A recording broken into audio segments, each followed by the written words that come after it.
Okay, in this video I demonstrate the concept of sampling, and it's with an example where I've got a population and it's big. So what this is a whole bunch of cars where I know what the average miles per gallon of that particular car is, and I have a whole bunch of them. I mean, if I would scroll down, I've got 12,000. So I do know what my population is. It's 12,223, and I know the miles per gallon for every one of these. That doesn't happen in real life, but this is a big enough population, and let's assume I don't have time to measure all of this. So what I'm going to do is randomly grab some from this, and that's what I have over here. What I do is I choose the sample size I want. If I want a small sample, or do I want a larger sample? A larger sample. I can choose whatever my sample size is. And all I'm doing when I do this is I'm grabbing some data. I'm grabbing some data from the population. So in this case, I grabbed 10 of these randomly from this data set. And from that 10, I can now calculate what the average is. I can also calculate my standard deviation. And from this, I can start generating a confidence interval on the population mean. Now, again, because this is a pretend problem, I know what the population mean is. It's 31. But what if I didn't know that, and I just had to come up with a confidence interval, a boundary, an upper and lower? This is the formula that I've coded up.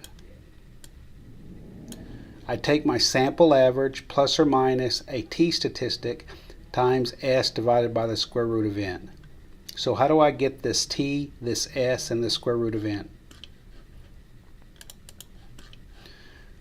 The first thing I do is that I've got to be able to calculate. I have s, that's just the standard deviation of the data set. N is the sample size. The question is, how do I get my t-value? The t-value, this t-value is a function of my confidence. So if I have a 95% confidence, then my alpha would be 5%. And alpha over 2 would be 2.5%. So if my confidence is 95%, my alpha would be 5, my alpha over 2 would be 2.5, and then my t-value, that's the formula I use.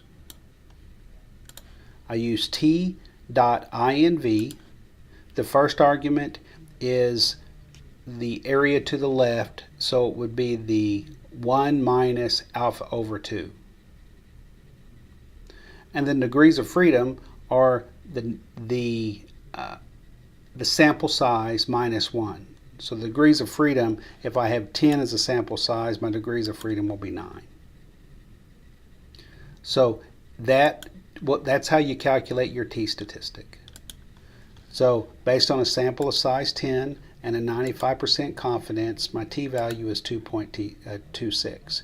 If I only had a sample of size 5, my t-value would change. If I had a larger sample size, my t-value changes, it gets smaller.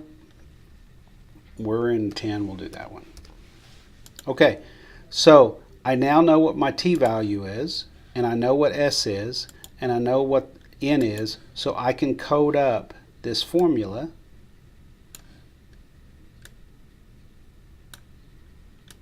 where I can come up with the sample average plus t times s divided by the square root of n and x minus t. And I've already got that up here. The plus or minus part of it, I call that E. This area, the t plus this, that's the interval width. I'm calling it E. So I get that by calculating my standard error, which is s divided by the square root of n, and then my E is t times s divided by the square root of n.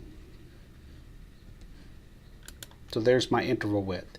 So my confidence interval would be my sample average 31 plus this number, and then 31 minus this number, so that's the two numbers.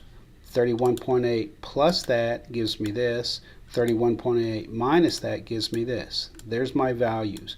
So what a confidence interval is that I hope, I'm confident, I'm 95% confident that the true population mean is going to be between these two numbers.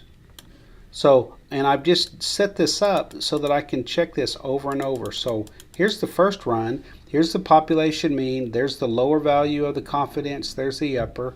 Now all I'm going to do is hit the function key 9, and I'm going to grab another sample. There you go. I grabbed it again. So my population mean is between those. It's between them. That's a third time. And I'm just going to, oh, look at there.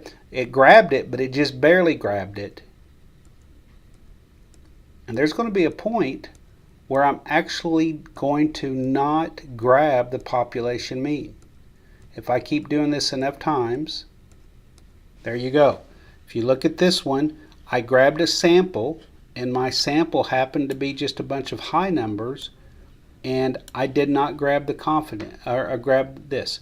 So when you have a confidence interval, what you're saying is that 95% of the time, I'm pretty sure the population mean is between these values. But you know that because you're sampling and you don't have complete information, there are instances, in this case about 1 every 20, I'm not going to grab the population mean. And that's just something you just have to realize that happens when you generate confidence intervals. We'll have another video that does an example from the book. Thanks.